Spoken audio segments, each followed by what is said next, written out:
Ano po? Mahina yung boses mo. Nanggagamot po ba kayo, sir? Yes, tama ka.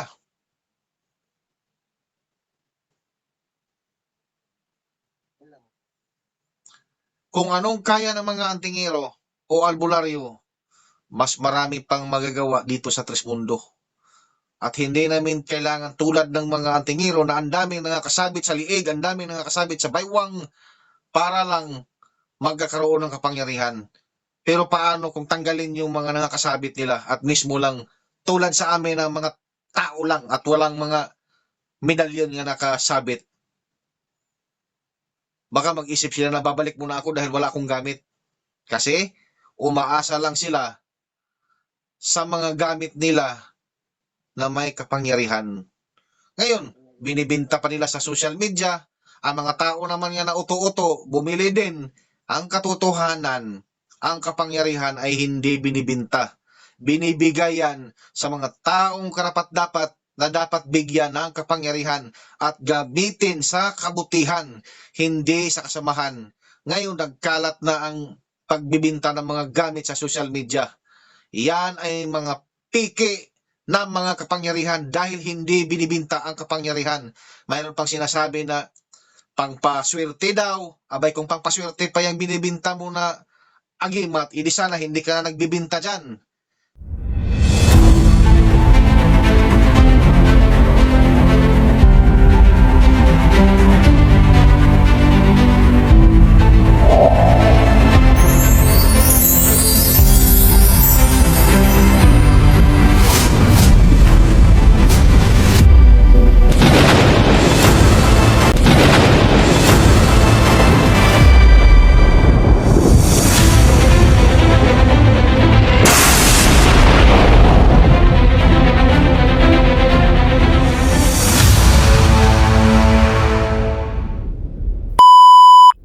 Hello? Hello? Oh, Hello, sir. anong may tulong natin sa iyo, kapatid? Pwede po bang pakipaliwanag yung tungkol sa Trismundo? Ikaw ba ay isang antingero, Hindi po. albularyo? Hindi po. At bakit gusto mong malaman kung ano ang Trismundo? Gusto ko lang po malaman. Kaya nga, may tanong lang kita. At nang hindi masayang din ang mga paliwanag ko sa iyo.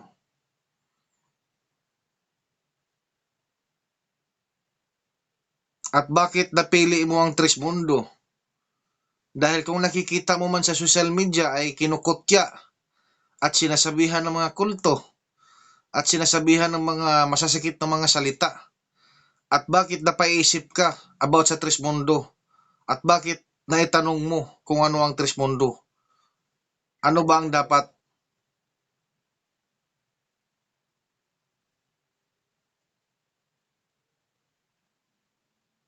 Sige, Yun ang gusto kong malaman eh. kaya nga naintindihan ko naman eh. Kaya gusto ko lang din malaman kung anong rason kung bakit gusto mo malaman ang Trismundo, sa anong dahilan. Gusto ko lang po malaman po. Oo nga. Mayroon bang dahilan na bakit gusto mong malaman ang Trismundo? Wala naman po. Wala naman pala eh. Bakit kailangan mong gustong malaman ang Trismundo? Kasi po, interesting ko eh. Yan, magandang sagot yan. Interesting ka. Sa anong dahilan na naging interesado ka sa Trismundo?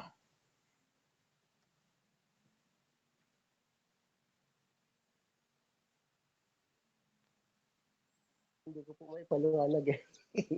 Pasensya ka na kapatid ha, kailangan ko lang malaman. Kasi yung iba ay nagakunwari lang, naghahanap lang sila kung anong pwede nilang ibutas nila sa Trismundo na wala namang dapat butasan.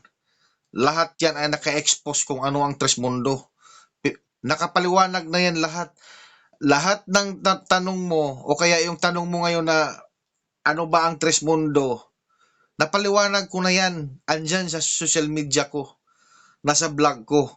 Hindi lang isa, dalawa, tatlo, apat, lima, marami nang nagtatanong kung ano ang Trismundo. Kunti pa lang kasi na ano ko eh, sa video mo. Doon sa mga vlog. Dapat ano mo, Nalaman ko. nakapalo ka ba? Oo, nagpalo na ako po. Nakashare ka ba sa video ko? Ay, hindi pa po. Oh. Kakaano ko pa lang eh. Taga saan ka ba? Hindi pa rin naman. Taga dito po sa Albay. Albay. Albay. Dito parteng Bicol. Opo. Malapit-lapit lang. Gusto ko lang na prangkahan tayo ha, yung wala tayong tinatago at hindi tayo nagkakunwari. Bakit gusto mo malaman ang Trismundo? Direct to the point. Sa akin po kasi gusto kong interesado po ako. Ano pa? Wala mo po, wala nang iba. Wala nang iba. Ang Trismundo, kaya tinatawag itong Trismundo dahil ang kinikilala namin ang espiritual ng araw, hangin at ang tubig. Bakit nga ba kinikilala namin ang araw, hangin at ang tubig? Ganito yan. Ang espiritual ng mundo, siya yung makapangyarihan sa lahat ng mga espiritual dito sa mundong may buhay. Siya yung pinakamataas at pinakamakapangyarihan. Siya yung naglikha dito sa mundong may buhay. Itong ginagalawan natin. Lahat ng nakikita natin, siya ang naglikha ng karagatan, kalupaan, kabundukan, lahat-lahat ang nakikita mo. Ang espiritual ng mundo ang siyang naglikha ng lahat ng yan. Sabi nila, paano mo nasabi yan? Bakit may libro ba ang may Bible ba ang Trismundo? Wala.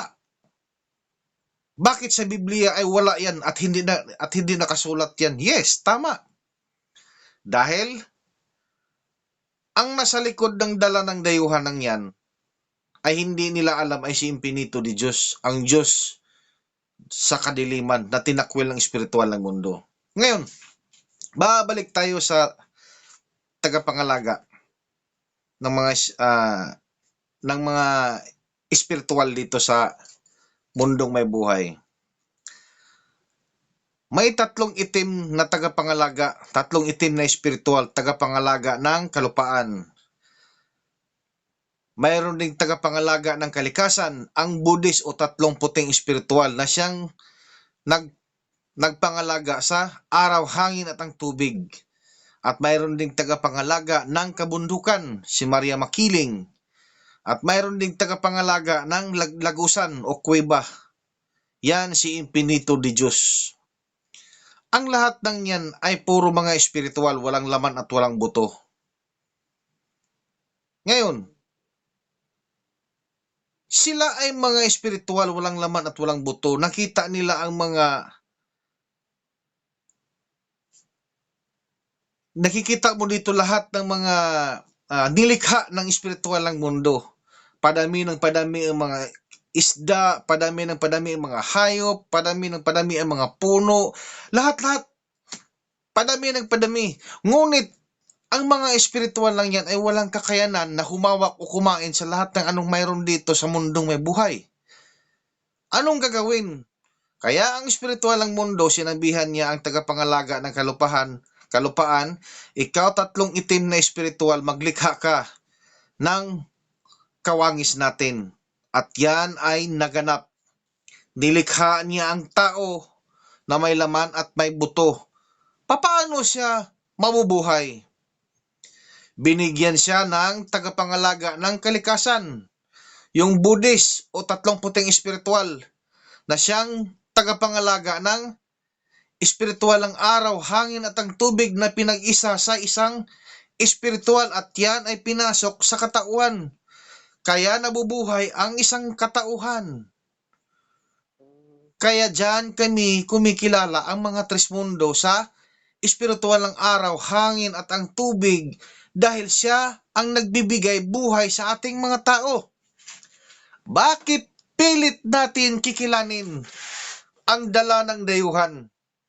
Tulad ng inukit sa kahoy, inukit sa bato, nakasulat sa libro, sa Bible. ayan ay walang buhay. Hinango yan sa walang buhay. Ang naggawa niyan, ang tao. Bakit kailangan natin yan kikilanin na walang napatunayan? Sabi nila, nakasulat daw sa Biblia, kung ikaw ay hindi kumikilala kung ikaw ay hindi kumikilala sa banal na kasulatan, ikaw ay mapunta sa dagat-dagatang apoy o impyerno. Paano ka makapunta ng impyerno? Hindi naman yan katotohanan. Pananakot lang yan ng dala ng dayuhan para tayo ay kumikilala. Ang totoong impyerno, kulungan, buhay ka pa lang, sentensyado ka na. Ang demonyo, walang demonyo. Ang demonyo nasa isang katauhan. Alam mo na ang tama at mali, pero gumagawa ka pa rin ng kababalaghan. Yan yung mga taong demonyo. Ngayon, isunugo na si Trismundo Tres Hilario na walang laman at walang buto. Espiritual yan. Amang espiritual na pinapangalanan na Trismundo Tres Hilario. Ang katawang lupa niya na may laman at may buto, ang pangalan ay Hilario Agi.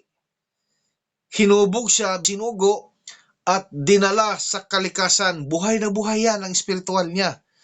At doon nakikita niya ang lahat ng tagapangalaga dito sa mundong may buhay. Kaya kaming mga Trismundo, sinasabihan kami na Antichrist. Kasi nakasulat sa Biblia na darating ang panahon na mayroong Antichrist. At yan ay magaganap. Ito na ngayon. Dahil ang Trismundo, hindi kami kumikilala sa mga Diyos nyo o Diyos-Diyusan nyo. Dahil ang Diyos na pinapakilala sa atin ay isang huwad, hindi totoong mukha ni Jesucristo. Ngayon, sabi pa ng mga antingero, mas makapangyarihan daw ang Diyos Ama nila dahil siya ang naglikha sa sanlibutan. Paano makapaglikha ang Ama? Ay nilikha lang yan ng espiritual lang mundo. Isinugo at siya mismo ang nagsasalita nga nakapattern sa katauhan, hindi galing sa hinango na walang buhay tulad ng Biblia na yan na ang gumagawa ang tao na walang buhay. Ngayon, tanongin kita, sa buong Asia, ano ang kinikilala nila? Tulad ng Japan, Hong Kong, China, Vietnam, anong kinikilala nila? Buddha. Buddha o Buddhist. Ano bang sinasabi ko kanina? Sino ba ang tagapangalaga ng kalikasan, espiritual ng araw, hangin at ang tubig? Di ba ang Buddhist o Buddha? Bakit ang Pilipinas hindi kinikilala nila?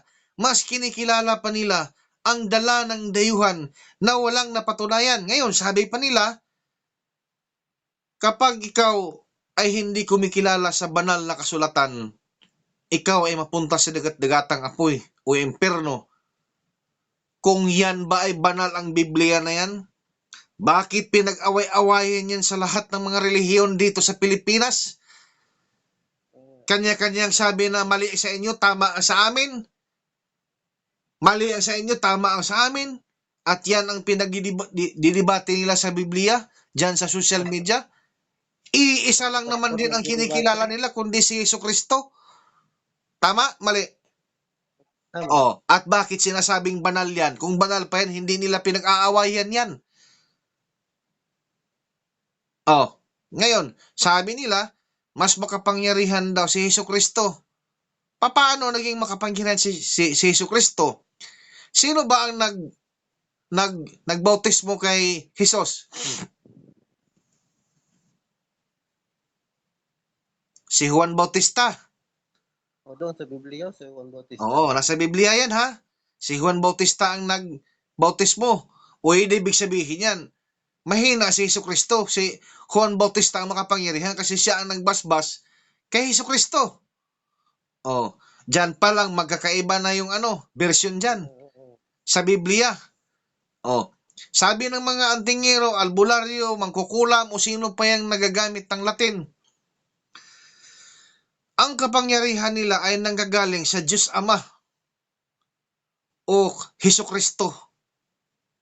Matanong nga kita, kung yan ba ay galing ni Hesukristo? Ang tanong, bakit? Mayroon bang agimat si Hesukristo? Mayroon bang anting-anting?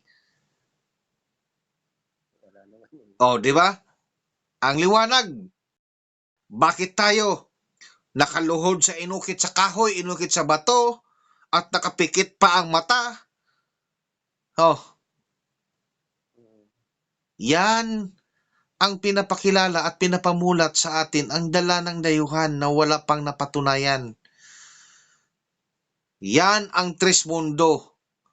Kaya kami, ang sabi ng espiritual ng mundo kay Hilario, isinugo, Hilario, ipamulat mo sa buong mundo na ang dala ng dayuhan na pinapamulat sa mga tao ay hindi katotohanan. Ipakilala mo kami ang lahat ng nakikita mo dito sa mundong may buhay. Ngayon, tinatawag ang lahat ng tagapangalaga dito sa mundong may buhay. Sino lang ang hindi sumusunod kundi si Impinito de Diyos, ang tagapangalaga ng lagusan o kuweba. Ngayon, sabi ng espiritual ng mundo, ikaw, Impinito de Diyos, kailanman ay hindi ka makakarating sa kaliwanagan. At yan ay nagaganap. Ngayon, hindi man makakapunta sa kaliwanagan si Impinito de Diyos. Nilinlang niya ang mga tao tulad ng pagdating ng mga dayuhan dito na dala ang mga inukit sa bato, inukit sa kahoy, at nakasulat sa Biblia na ang alam niya na darating ang panahon na mayroong Antichrist at yan ang magpapaliwanag sa mga tao. Kaya nilinlang niya ang mga tao, may nakasulat na sa Biblia para mayroong pangdipinsa na galing mismo sa Biblia. Pero kaming mga Trismundo, hindi kami naniniwala dyan dahil yan ay gawa lang yan ng tao at hinango sa walang buhay. Ang Trismundo, walang pattern, walang tinitignan libro o Biblia. Buhay lahat ang sinasabi dahil buhay ang nagsasalita. Hindi tulad ng dala ng dayuhan na wala pang napatunayan kailanman. Yan ang Trismundo. Marami ka pang hindi alam sa Trismundo. Maraming mga hiwaga dito sa Trismundo. Kung makikita mo yung mga vlog ko, maraming nagsasalita ng mga masasakit na salita, kinukutya kami, sinasabihan pa kaming kulto, mga antichrist, pero kailanman hindi kami nagagalit. Dahil alam namin, kaya sila nakapagsalita ng ganyan, dahil hindi nila alam ang katotohanan. Ngayon, kaming mga Trismundo, hindi kami nag-aakit sa mga tao o pinipilit namin na kunin ang loob nila para maging Trismundo. Wala kaming pakialam doon. Sinishare namin at pinapamulat namin sa buong mundo ang katotohanan. Nasa sa iyo na yan kung maniniwala ka o hindi.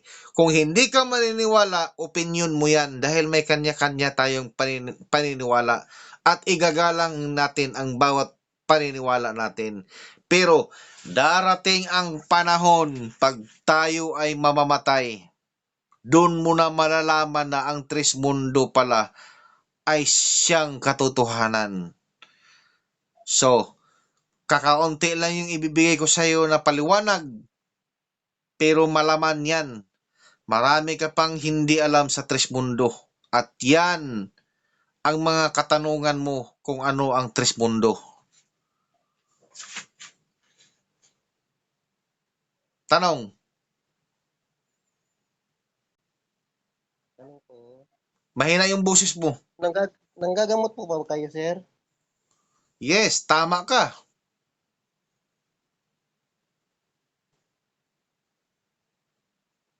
Wala.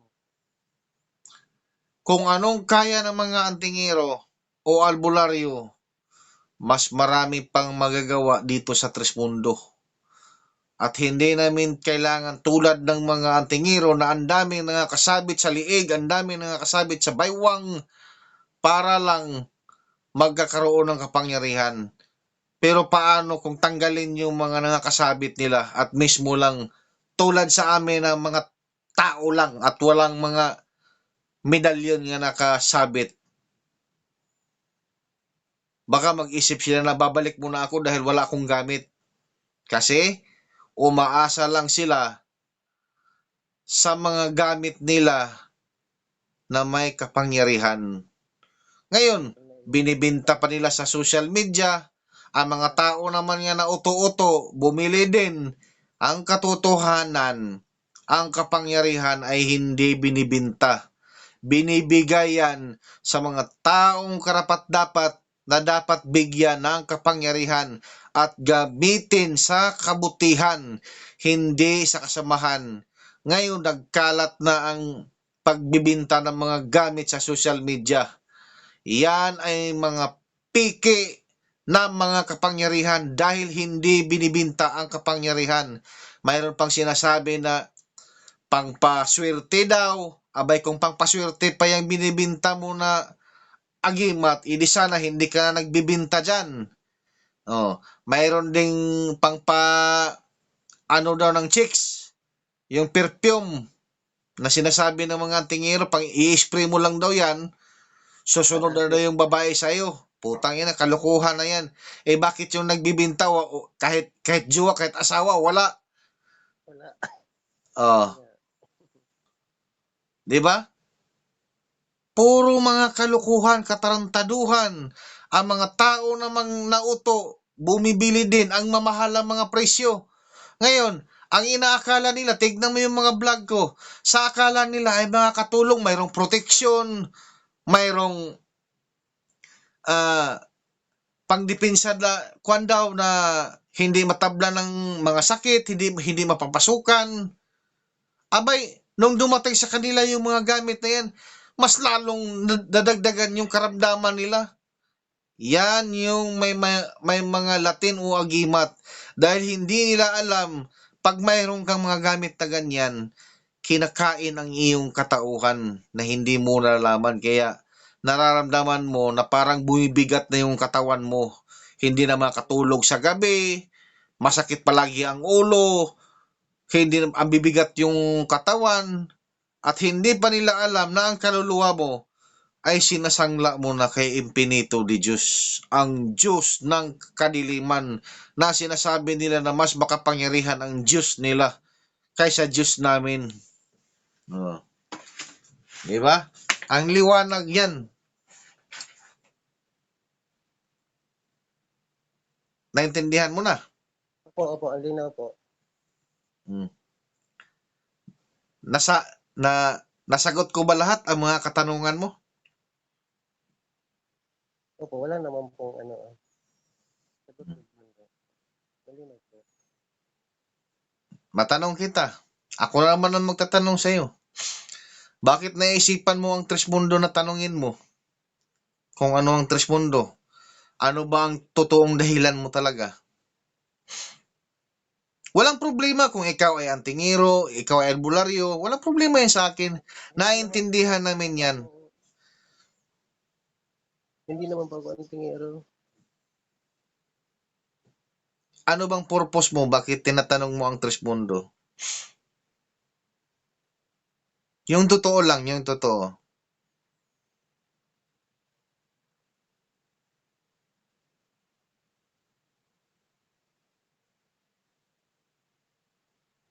Sabihin mo, huwag kang mahiya. Hindi ako magagalit. Yun lang naman po. Gusto ko lang pong malaman. Nasagot ko naman ang mga katanungan mo.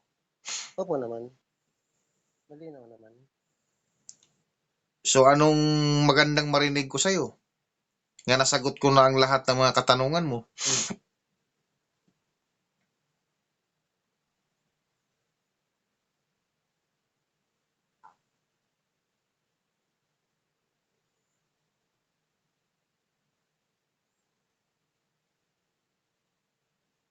Sagot!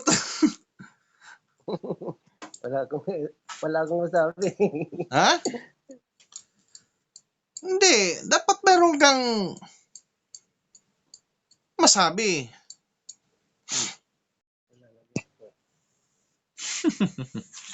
Wala naman. So hanggang dito na lang ako mga ka-vlog ko. Nag-stuck na si Kuya. Wala na siyang mga katanungan pero sa mga message niya ay gusto niya malaman ng Tres Mundo at yan ay nangyayari na at napaliwanag ko sa kanya. So bye-bye mga ka-vlog ko. See you next vlog mga ka-vlog ko. I love you so much.